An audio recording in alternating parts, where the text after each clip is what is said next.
It's a mean age. But it is going to be a beautiful future as long as we don't f it up. I'm Brian McWilliams, and this is Mean Age Daydream, where I bring you unfiltered comedy, criticism, philosophy, and politics with a Mean Age Daydream.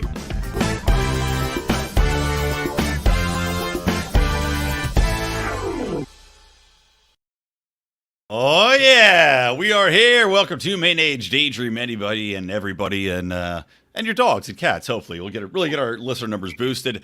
I am here with one cool cat in her own right, and that is comedian, documentarian, and sweetheart to the nation, Lila Hart. What's up, Lila? Hello. Thank you so much, Brian, for having me on your show. It's so good to see you again. I know. It was awesome. So, backstory here, Lila and I met at an event put on by the wonderful Adam Choate, which is at the Sanctuary Comedy Show up at the only Black Elks Lodge that is in America. Yes, I don't know if you knew that when we performed there, but yeah, Lila was on the show with me. It was awesome. I hosted, and she was one of the fantastic comedians that performed that night, along with Chrissy Mayer. And I'm trying to remember the other two, but I remember you and Chrissy because I talked to you the longest. But yeah, it's awesome seeing you again. You did such a great job hosting that night. It was a fun show.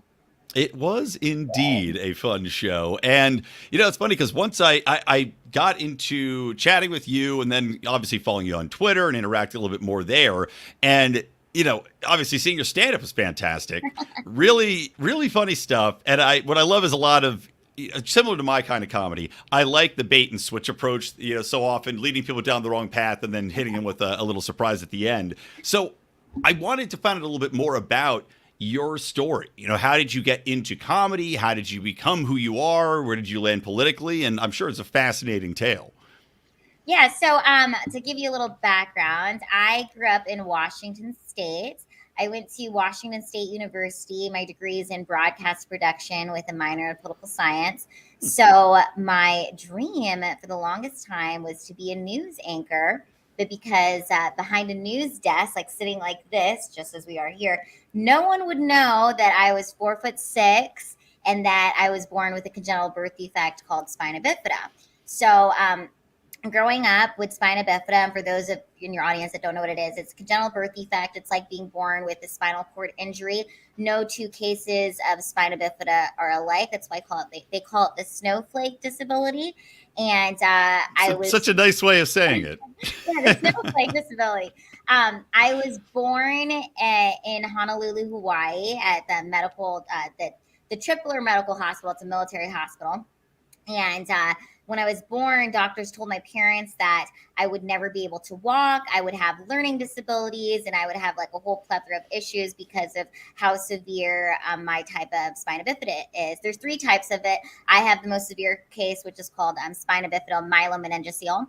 And so immediately after I was born, I had to have surgery. I've had 12 major operations on my back and my leg. Fortunately, I am able to walk, which truly is a miracle, and I'm so grateful for that every day.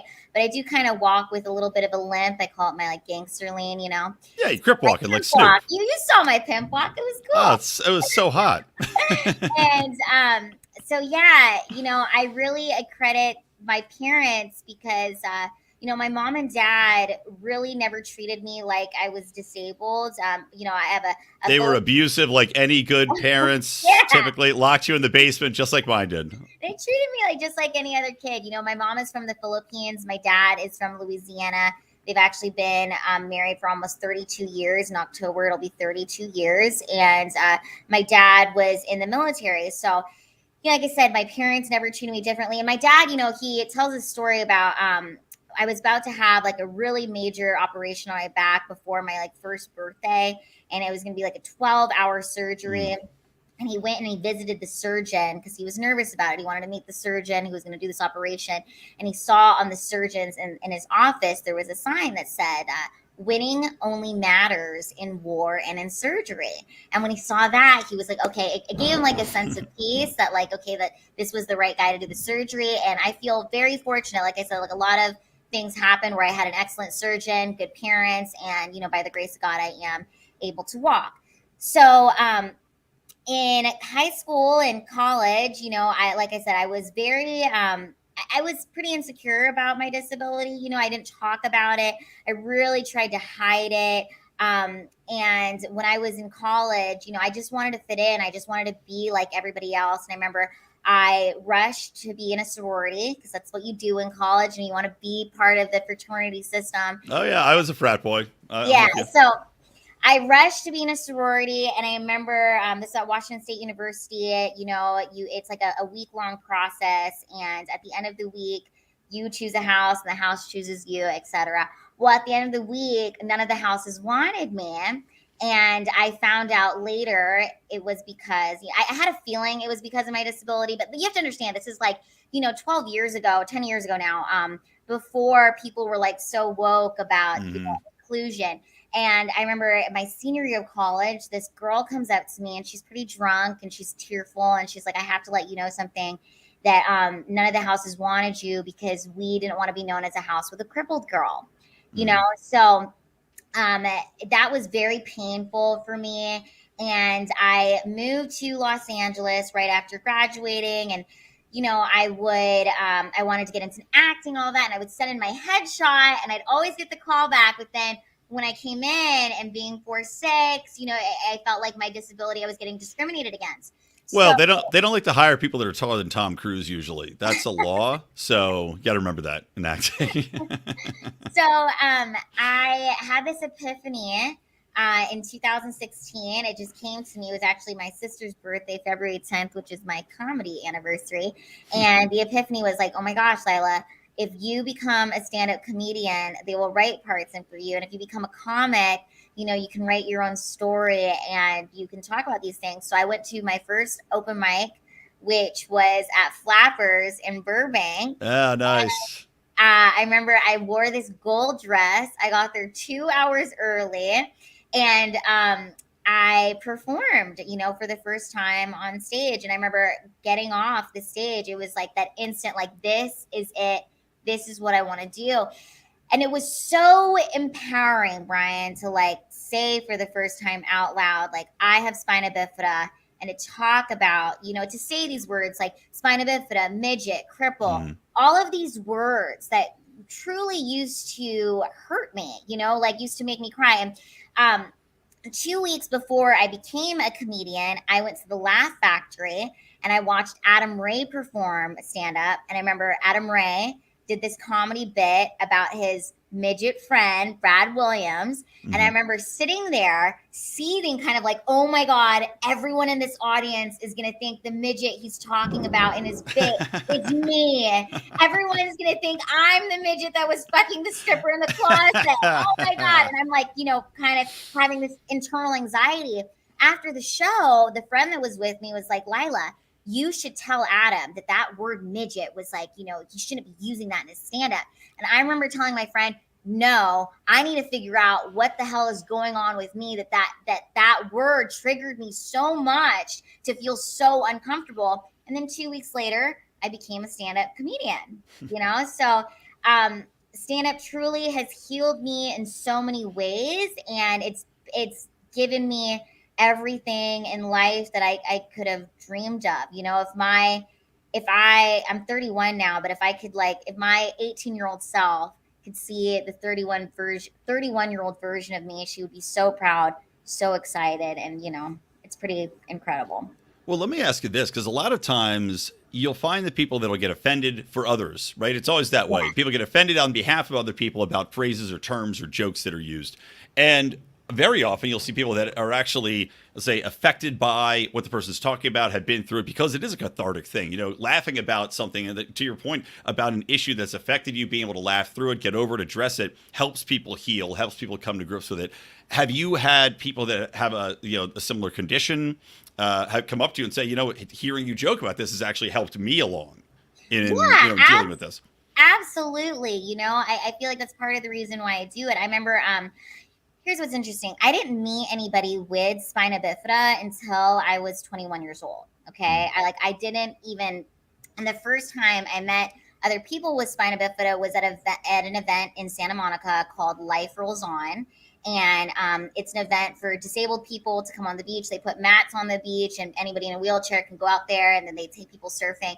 And I remember going, and the first time I met this little girl, her name was Susie. She was 7 years old, and she had spina bifida.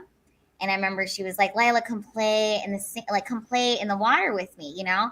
And she was crawling in the sand because she couldn't walk.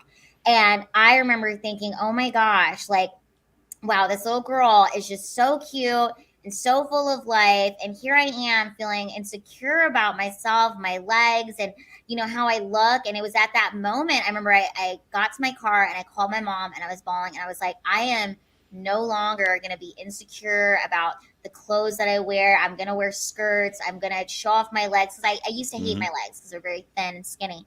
And I hated them so much, So a part of why I do stand up and I speak out about these things is for people who are younger and older than me who I know have felt insecure about certain things. Like I remember just this last weekend, I went to the FNT meetup, and me and Chrissy and Keanu had a show at the Space in Las Vegas.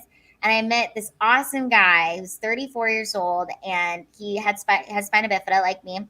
And I was the first person he's ever met who had spina bifida. And he came and watched the show, and I just think about all the times when I was younger, like how cool it would have been if I would have known that there was a girl out there who was living her dreams and married and, having a cool life. It would have helped me be less like scared about the future, But I've also, Ryan, have had incidences where, people have been upset about words that I've used on stage. I remember in 2016, I performed on a show called Little Women LA. Have you heard of it? No, I don't think I have. So it's kind of it's like Real Housewives, but it's like Little Women. Okay, kind of like that. And I remember these ladies, I looked up to them because I watched them when I was in college. And I just thought it was so cool, and I got invited to perform stand-up for these little women. They have different types of dwarfism, and they came to my comedy show. And I remember right before I went on stage, I had this thought in my mind. It was like, Lila, are you going to do your midget jokes? Like, are you going to do that? Like, there's a bunch of little people in the audience. Are you going to do it? And I remember thinking, hell yeah, I'm going to do it because these jokes are fucking funny. Right. And number two, I believe in the joke. Here's it. I think the difference between an offensive joke and truly comedy is if you have a joke about people in wheelchairs, if you have a joke about disabled people, you should be able to do that joke in a room full of people who look like that. Yep. If you can do it in a room full of people who look like that, then that's a good fucking joke, right? Yeah, exactly. You believe in it. So I remember I did my stand-up for them. And afterwards, the cameras are rolling. I come outside to meet the ladies. I'm so excited. And it's my first year stand-up. It's so funny. I come out there and I'm like, hey, ladies. And they're like, we need to talk to you, Lila. Oh, God. I'm like, oh, no. What is happening? And they're like, we really don't like the fact that you use the M word in your stand-up, midget, the M word, right? And they proceeded. This clip, it's cut down to a 1-minute clip. You can find it on YouTube. Just type in Lila Hart, Little Women, you'll see it. But it's cut down to a 1-minute clip. But this was actually an hour-and-a-half conversation. Them just berating you about the one word that you used in a joke. And did they not know what? I always hate this too. They invite you to do the show based upon who you are. They know your material. They should know your material. Did they review nothing when they invited you on, and then you're expected to be editing yourself for their audience? Well, here's the thing. I'm really glad that we did have that conversation on national television. I think it was a very important conversation to have. I'm also really proud of myself as a stand-up comedian that I did not apologize for the joke and I didn't take the joke back. I also am glad that I heard them out. I listened to what they had to say, but I also told them that, hey, you know what? I use this word not because I'm trying to hurt your feelings. It's because this is a word that used to hurt my feelings. And I can also understand where they were coming from, Brian, because like I said, just, months prior to that, I was in their position, right? I was in their position listening to Adam Ray use the word being like, oh my gosh. But the difference was I was like, I'm going to figure out what's going on with me. And then I did something about it. I didn't go up to Adam and be like, you can't use that word. And how dare you use that word because it hurts me, blah, blah, blah. But it's like there's something internal going on. And I feel like as stand-up comedians, what we're supposed to do is to be able to have these conversations and to poke fun at things. And that at the end of the day, this is comedy. And, you know, I'm really proud of the fact that I can call myself the baddest midget bitch. And, you know, I can make fun of these words. And the thing that's so amazing about it too, it's like the more I've used the word in my stand-up, it's like the less that word has been used to like attack me or make me feel bad. You know, I remember there was a time in college where I was walking down the street with my girlfriends. We were just going to a party. Some guy yelled from across the street, "Oh my God, there's a midget over there." And my friends were like, you know, so upset, and everybody was like really, you know, upset about it. And it's funny to me because it's like the word, right? There's the problem with the word. It's not that the word midget, it's bad. It's the way that it's like used. You're not saying if someone was like, "Oh my God, she's a fine ass midget," I'd be like, "Okay, I'll take it." But it always was like, "Oh, midget, gross," you know? And so for me to take the power back and be like, yeah, I'm gonna call myself the baddest midget bitch and, you know, take back the word, it made me feel powerful. And, you know, I think that's the beauty of stand-up is that we can figure out some of these traumas that have happened to us and talk about it on stage. And it's like so healing for yourself as well as the people who get to hear it. Yeah. And I think it gives people, look, if you're in the audience, as you said, there's jokes that transcend or should be able to transcend most people's offensive sensibilities. And I was curious to see, you just did a recent tour, and we'll talk a little bit about your politics and your political outlook too, because I know, you know, obviously you share a lot of my sympathies for liberty and freedom and free speech. But I'm curious to see, you know, how that tour went. And a lot of the responses you've had with your comedy touring around, but also, like you're saying, being able to take a word back, and also as an audience member, if you're seeing somebody use a word so aggressively that would describe themselves, to be offended by that is basically robbing them of their identity, right? It's saying that my whatever I might be into, whatever causes I might support, my opinion is more important than your opinion as a person who's actually afflicted with it, and that always really pissed me off. Because, like you're saying, if it's your identity, if it's your story, you should be able to tell that however the fuck you want to tell it. Exactly. And, you know, I think we're living in very interesting times. Like I said, there was a time in my life where I wanted to hide my disability, right? Like my 18-year-old self would have loved this whole Zoom situation here. I would have never had to tell anybody anything about my disability. You had no idea. And then it's funny how, like, you know, now people, like, I remember just like 3 years after I graduated, there was a girl who had Down syndrome who was accepted into a sorority, and it made like the front of like Good Morning America. And I was thinking like, wow, just 3 years ago, I was too crippled to be in a sorority. So in some ways, like, you know, I think it's really great that the world has been more accepting, but also it's very interesting to me how now some people want to overly identify with disability, or just, you know, like for me, it's like my disability is a part of my story, but it's not everything. You know? I mean, well, let me ask this. How much does it piss you off when you see stories now, and this is a trend, of people that are making themselves disabled because that's how they feel inside? I mean, it's, you know, it's like the trans movement except with disabilities. Have you seen the stories of people taking their eyes out, having limbs removed? I mean, it blows my mind. I mean, it is very baffling to me. It is crazy. It truly It's is. like it's like peak privilege. It's peak privilege when you have to seek out to become disability or make life more difficult on yourself, I guess. But let's talk a little bit then about your politics, how you got into where you are politically, and how that has impacted your comedy, impacted the way in which you interact with the world. Because as we know, comedy is still very much a leftist world. It's, you know, difficult to interact with other comics at time if you don't share that ultra leftist worldview. It can be difficult to get bookings, I would presume, in certain areas unless you're really huge. So tell me a little bit about that, how you got there, and how it's impacted things. Well, you know, it's I think that what happened to me in 2016 about, you know, defending myself for the M word gave me a little taste of like what was to come. So that's why, like, I'm really proud of the fact that I stood my ground. I heard people out.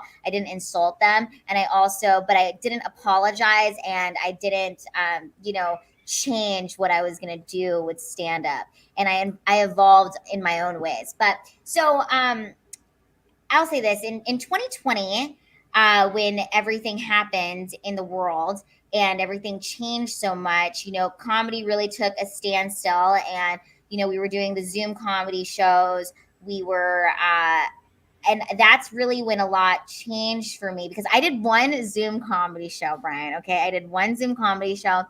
And I remember it was just your current husband, and he was masturbating the entire time. Unbelievably awkward, but ended well. Oh my gosh, I did one show, and I remember like it was so awful. Like I just shut my computer in the middle of my living room, and I like didn't even leave, and I started crying, and I'm like, oh my God, this is so awful. Oh yeah. But because I was going out, 4 nights a week performing, and then every day at least doing a little bit of open mics and such. But hold on, come 1 second, really quick. Sure. My cat is screaming. I just needed to call You gonna call your cat? Call the cat on the cat phone. I can hear him. Yeah, is the cat in heat? Yes. Oh God, please tell me it's not. I remember we had cats growing up. As you do this, I'll tell the story. We had cats growing up. One idiot cat and one nice cat. The idiot cat, named Cinders, was a golf course cat, who of course we got fixed. But she was such an imbecile that she would walk outside. She tried to escape to go back outside and live in the wilderness, and then just go outside and hide under a bush for several hours. And then just eventually she'd get tired and cold and come back inside. But she never was really effective. The only smart thing this cat ever did, she got up on a windowsill, kind of like a sill between two rooms, going down into the lower living room area. And I had a little Pomeranian dog and a deck of cards sitting on this sill. And the cat, just with her fatness, must have knocked a card off. It spins to the floor, hits the dog in the head on the way down. Cat figured it out, starts sliding cards off the sill, hitting the dog in the head time and time again. Hilarious. But otherwise, she was a big, fat, worthless idiot of a cat. Oh my gosh, yeah, she's in heat right now. Her name is Biscuit. Are you gonna breed her? I don't know. I mean, so we got 2 of our other cats fixed, so she's the third one, and I don't know. I mean, she's just really loud right now. We probably will get her fixed. Who knows what'll happen? Anyway, is she just fucking cat humping your couch right now? Is that what's going on? Just grinding down on it. Wants a lot of affection. It's very sweet, but it's a little distracting. So. Yeah, all right, that's all good. Sorry about that. Nobody here is concerned about cat noises. They listen to me caterwaul all the time on this show. My camera just went out of focus. There we go. It's okay. So to get back to your story, to my story. So 2020 happened. The world shifts and changed, and I felt like there was like a big split that took place. And I wouldn't have really considered myself political before 2020. I feel like the world changed so much that I was kind of forced to become political in some ways. But basically, I had a big show August 29th of 2021 at the Ford Amphitheater in Los Angeles. And there was 10 performers. I was the only unvaccinated performer. It was the only time that I took a COVID test because I really wanted to do the show. And, there was a lot that I was already... A lot of things where I was like, there's some sketchy stuff going on here. But anyways, I did the show. I also had a medical exemption because of my spina bifida and because I also have like a rare blood clotting disorder. So I can't get these vaccinations anyways. But also, frankly, I just didn't want the damn thing. So I had this amazing show. It was freaking fantastic. The best night of my life, truly. One of the best nights. Best night of my life career-wise. And I remember 3 days later, I went to the Comedy Store on Sunset. I had a negative COVID test, my medical exemption paperwork, and I'm just coming off of this high of, having a standing ovation at this amazing, venue. And also I was in the LA Times. It was like written about. It was like the whole thing. Fantastic. Yeah. So I get there and they tell me, okay, Lila, do you have your vaccine card? And I was like, no, but I have all this, like negative COVID test from 3 days ago, medical, all these paperwork. Like I've got my papers in my bag. And they're like, okay, well, we need to call a manager. And I couldn't believe this. So I'm standing outside the Comedy Store, and this is the club I used to frequent like every night, hang out, hang out in the back, go wherever I want to, no big deal, to now I'm being asked to stand by. And it's crazy to me because I'm like, I thought this vaccine BS was supposed to protect and help people like me, not right. make me now stand outside. So I'm standing there for about 30 minutes. The manager comes and he's like, looks at my paperwork and he tells me, Lila, we can scan these documents. And then in 3 days, you can come back to the comedy club. God. In 3 fucking days. What the hell? So I was like, I'm not going to do that. And as I'm leaving, or as I was about to leave, the manager leaves. The bouncer says to me, he was like, Lila, why don't you just show me a fake vaccine card? If you would have shown me a fake vaccine card, girl, I would have just let you in. Right. But then this is where it really pissed me off. So it's like, okay, so all of this is bullshit to begin with. You could have, and the fact that he tells me you could have shown me a fake vaccine card and let me in. It's like, well, then why didn't you just act like you saw a fake? That's vaccine what I was gonna say. because, Why? I Exactly. All the fucking paperwork, but you decided you needed to call a manager to get me in here. Right. So it doesn't even make any damn sense. So at this point, I'm like, okay, I need to document this. I make a video and I talk about it and I call it out. And I was like, I guess I can't come into the comedy club. Like, this is fucking insane. And 2 weeks later, my husband and I decided to move to Texas. Okay. But the first person who reached out to me after she had seen this video was Chrissy Mayer. And I have to give a big shout out to Chrissy because, Chrissy has taken me on tour with her all year. She's headlining and I've been featuring for her this past year. And she is really amazing. She had me on her podcast to talk about this. And what was really crazy is like about 3 or 4 months before this incident, maybe 2 months, I saw this Twitter post that Chrissy had posted. This is before I had met her and known her. And it was a post where she posted on Twitter saying that she would not perform at any venue that mandated or required the vaccines. She would not do that. And I remember this post went pretty viral. And I remember thinking like, wow, this woman is like so brave. And I love that she's speaking out against this, because at this time in 2020, I had these thoughts, but I was really Anne Frank with my thoughts. I couldn't like publicly speak out about them. I mean, I would wear a mask when I was around certain friends that I know who would be triggered about things. But when I was out with my husband, I would go to the grocery store and go everywhere without my mask. But when I was with certain friends who I know felt a certain way, I would just wear it. So I wasn't wearing it for myself or my protection. Right. Yeah. I was literally wearing it to make these people feel comfortable.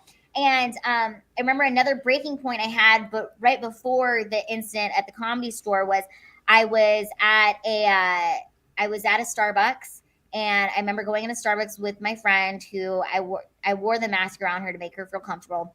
I remember I get in there and I'm just like, I cannot put up with this charade anymore. I can't do it. So I took off the mask. I order my damn drink.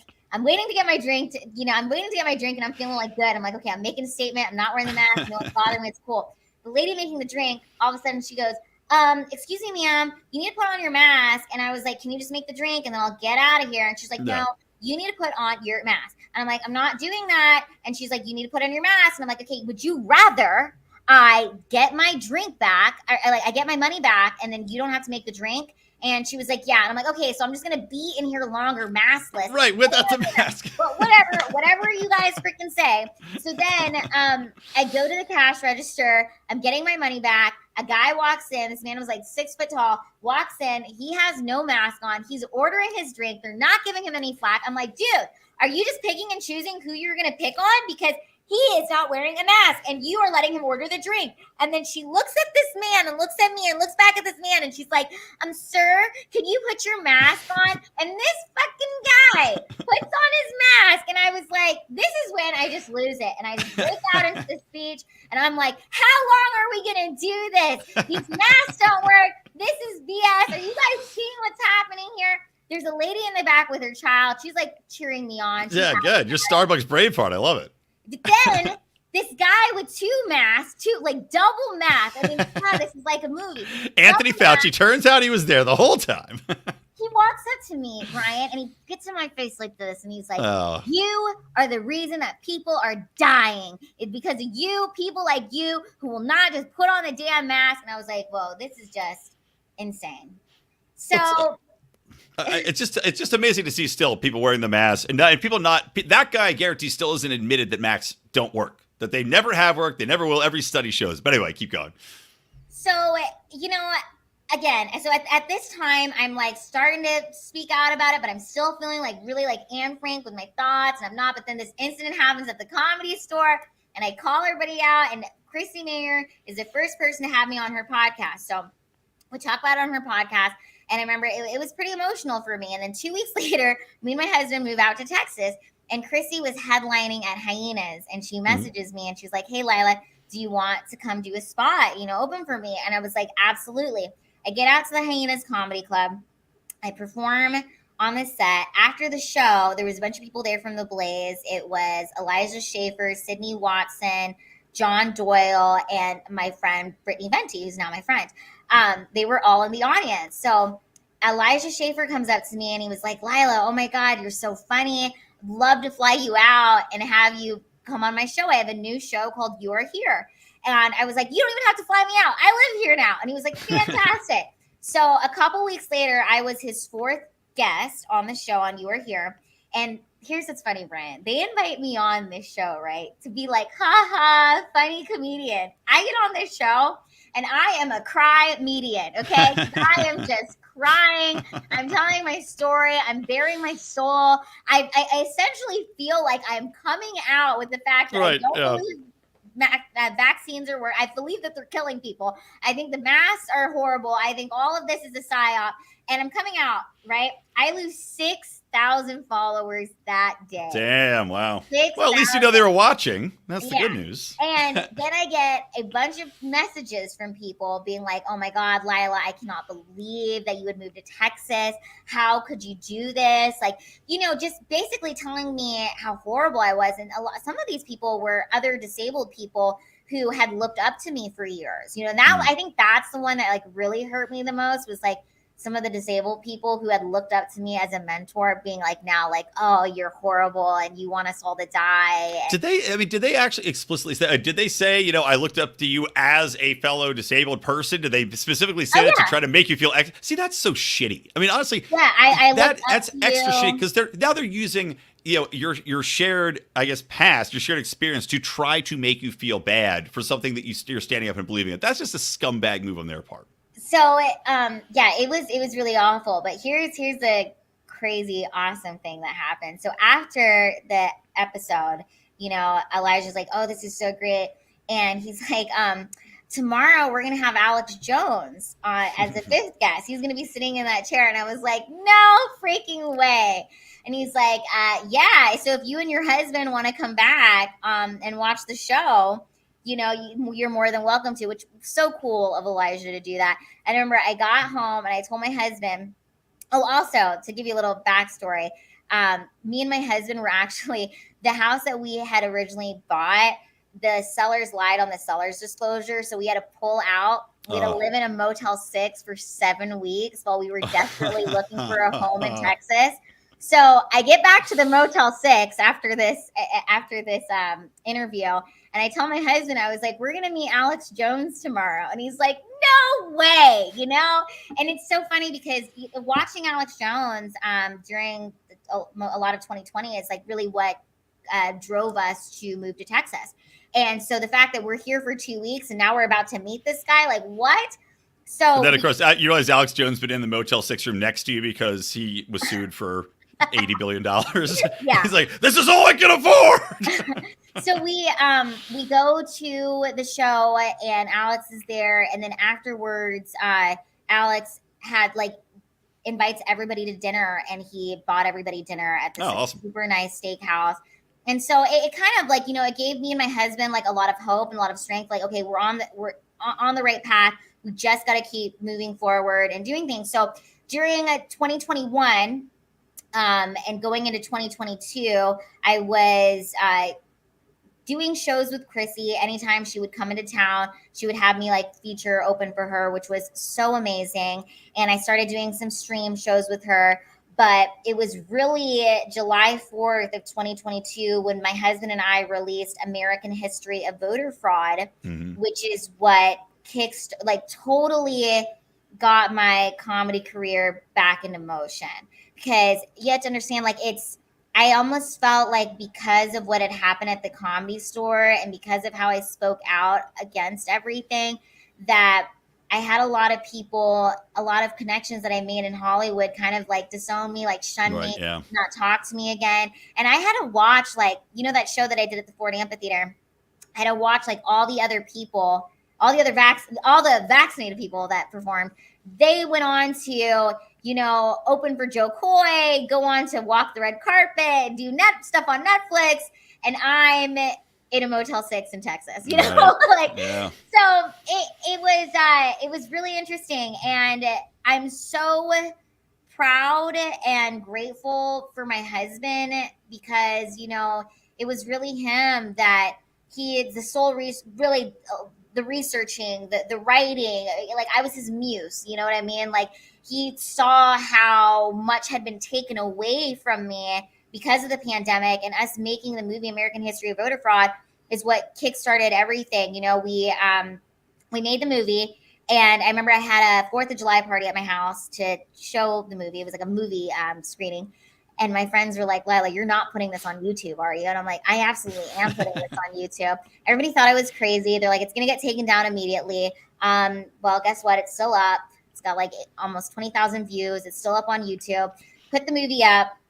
Dinesh D'Souza, the only other like voter fraud filmmaker at the time, I ended up getting on his show, got interviewed on his show. His daughter, Danielle, also interviewed me on her show. My husband and I went to CPAC. I mean, it was just really amazing how many doors that this had opened because we were brave enough to speak about the truth.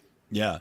Well, let me ask you now. So now where we're at, right? We're out of COVID. As I said, all the studies have come out showing that the masking did nothing, that the vaccines did, arguably nothing, maybe some effect in older people. And now we're seeing all of these reports come out about the side effects and everything else. So where we're at, are you finding that as you're doing more comedy now, are more of the normies, more of the vaxies open to having you back? I mean, have you gotten any contact from any of the old LA places saying, you know what, sorry, come on back, let bygones be bygones? Or is it still very much separation as far as... I feel like people want to act like that whole era of not letting people perform because they weren't vaccinated. They want to act like that didn't happen. And what makes me even more sick, Brian, is that a lot of these comedians did not take the vaccine, but they promoted the vaccine passports and went along with that. And that's why we're in the position that we're in. I'm really disappointed in that fact. And, and then, comedy is a very dog eat dog world. So it's like, did they really care that Lila Hart couldn't perform? Right. Fuck no. They're like, that's great. More stage time for me, And so what happened is I feel like a lot of people have moved up in comedy because there was a lot of people who could not perform, could not, do certain things. And, even in Hollywood, you think about certain TV shows. It's like, oh, that's so cool. You got that Netflix role, but like everybody had to be vaccinated to audition. Yeah. Everybody had to be vaccinated to be in any vicinity of that area. It's like, okay, what the hell? So I'm kind of in the, I'm totally in this place now where I feel like I can't be canceled. I went through like the dark night of the soul. I feel like a phoenix that rose through the ashes. I went through all of this stuff, and it's like I'm just paving my own way. And that's why, again, I'm so grateful for Christy Mary. She's been killing it, headlining all over the country. And, I'm just so grateful that she has allowed me to feature for her and go on tour with her. And it's been so much fun. And, we don't have agents or managers, but I'm paving my own way, you know, and that's, we want to, like, it's like when you're truly speaking like the truth, when you're speaking the truth, it's going to be a longer road, but also you have your integrity and you're not, injecting yourself with death poison. So, yeah. Well, what is next then? I mean, you guys have made, so I know there's 4 documentaries that are on your website, which is, I think just lilahart.com. Yes, lilahart.com/documentary. And there's 4 on there. So it looks like, first you're starting off making stuff focusing on comedy. I like 2 hours of dick. That is exactly what I made a similar documentary called 2 Minutes of Dick. And I show it to my wife. But what's next for you guys? I mean, are you focused, you and your husband, who's Eric Abenati? Did I say that right? Abenati. Yes, also a stand-up comedian, oddly enough, which must be interesting. I don't know. Like, my wife gets sick of me joking with her, so I can't imagine your home life if you get sick of each other joking all the time. But where do you want to go? Do you want to focus on comedy more? Do you want to go back to the documentaries now that you experienced it, had success with it? Where is your passion leading you now? I feel like they really go hand in hand. It's like making the documentaries it's been what's been able to get me back on stage. And our next film is The Trial of Anthony Fauci, and that will be coming out July 4th, 2023. So in just a couple short months here, it'll be coming out. Nice. So I'll have to have you back on if you're game to chat about that, and maybe we'll do a little more slinging jokes about some current event stuff too when we're talking about. Yeah, and if you ever want to have my husband on too, he can really go into a lot of depth into all the facts of the film and stuff like that. He's incredible, and it is funny that we are both stand-up comedians. We host an open mic together once a week. Oh, that's awesome! It's really fun. But I truly am the comedian I am today because of him. I don't think I would be as strong of a comedian and as a writer if it wasn't for my husband. He is he's my best friend, but also like when it comes to stand up, he's my biggest critic, but in a good way. Because to me, it's great when people are like, oh, that was so awesome. But my husband could be like, oh, you missed that tag there. Yeah. See, this is where you stumbled, because he just knows me so intimately and knows my story so well. So I'm just so grateful for him. It's a lot of fun. See, what you should then say to people as you go, I may have spina bifida, but I also have a spina best friend. And that's your husband. You don't have to laugh at that. It was such a bad joke, but I feel like I had to say it regardless. Ryan, you're so awesome. I'm so glad that we got to meet and hang out, and I got to see you do your set. And you really did such a great job hosting. And you also brought me up so well. You got my credit perfect. Yes. My husband literally commented on that because I filmed everything, and he was like, that guy brought you up like one of the best to bring you up, because a lot of times people like stumble on it or they'll mess up, and he was like, you did it perfectly. Well, once in a while, get them right. But yeah, no, it was awesome meeting you too. And I hope, for me, I stopped doing as much stand-up basically when I had my two kids. Well, it was COVID and two kids has basically eliminated me from doing most stand-up. But I'm trying to get back into it now, especially as my kids round out, get a little bit older, and don't take as much attendance. But hopefully it'd be great to do another show with you sometime. I mean, how often do you come back to Los Angeles? Because I also have been talking with Robbie the Fire Bernstein and some other comics about trying to do a little bit more up here as well. And it'd be great to do another show with you. I don't know when I will be back. Hopefully soon, maybe in the next couple months, I'll be back there. But I will let you know, and I would love to do more stand-up with you as well. Please keep doing stand-up. You're very funny. You're very likable. You have great charisma on stage. So it's something that you should definitely keep doing. Never stop. Sounds good to me. Well, Lila, we're going to wrap this up. As I said, tragically, usually I'd love to go longer, but I had these bastards at work change a call. I got to jump on. So where can everybody find you? As you said, lilahart.com. Where else should they find you, seek you out, upcoming gigs you want to promote? Yeah, so lilahart.com is my website. lilahart.com/documentary is where you can watch the films. These films are absolutely for free, but if you want to contribute in any way, you can go to lilahart.com/donate. Check out my husband, Eric Avenante. He is the best. You can find us both on Twitter at Eric Avenante is his Twitter, and mine is at Love Lila Hart. My next show will be at the Vulcan in Austin, May 26th. I will be hosting for Alex Stein. Oh, nice. We're going to have a fun time. But yeah, and Brian, if you ever come out to Dallas, hit me up. Get you on some shows out here. Without a doubt, I will have to get out there. I've never been. As a proud Eagles fan, I try not to set foot in Dallas. But I got to get out to Texas. I've never really spent that much time there. I've got friends there. So, yeah, it'd be great. We'll see. I'll keep you posted.